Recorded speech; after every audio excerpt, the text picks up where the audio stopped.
দোল পূর্ণিমার সবাইকে অনেক প্রীতি শুভেচ্ছা ও ভালোবাসা রইল। সবাই ভালোভাবে থেকো, সুস্থ থেকো, এই কামনাই করি।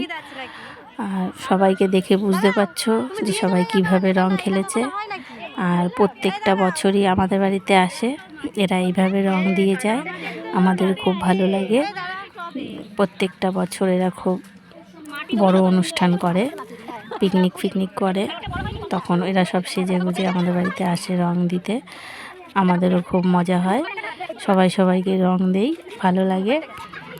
আর খুব রং দিয়ে গেছিলো আমাকে, আমি ঠিক মতো ভিডিওটা করতে পারছিলাম না, যেহেতু আমার ফোনটাও ক্যামেরাতে পুরো মাখো মাখো হয়ে গেছিলো। আমি কিছুই দেখতে পাচ্ছিলাম না যে ঠিকঠাক হচ্ছে কিনা ভিডিওটা। তা যেটুকুই উঠেছে আমি সেটুকুই তুলে ধরলাম। তা সবাই আমাদের রং দিয়ে ফিরে যাচ্ছে, ভালোই লাগছিলো।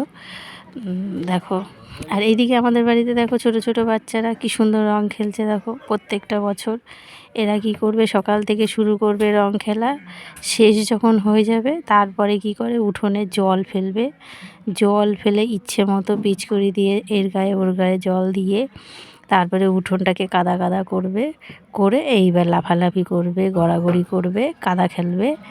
ওরা এতটাই মজা করে। তার মধ্যে ওর কাকা চলে এসেছিলো, ওর কাকাকে একটু রং দিতে চেয়েছিল, তা ওর কাকা বলছে না আমি দেবো না, আমি এখন দেবো না, পরে দিস। সে যাই হোক, ওরা আর জোর করেনি, ওরা ওদের মতোই আনন্দই মেতে আছে। দেখো ভীষণ মজা করছিল, আমার তো ভালোই লাগছিলো।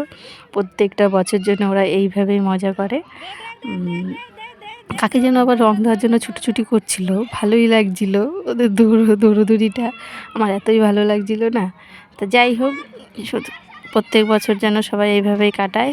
সবাইকে হ্যাপি হোলি, সুস্থ থেকো।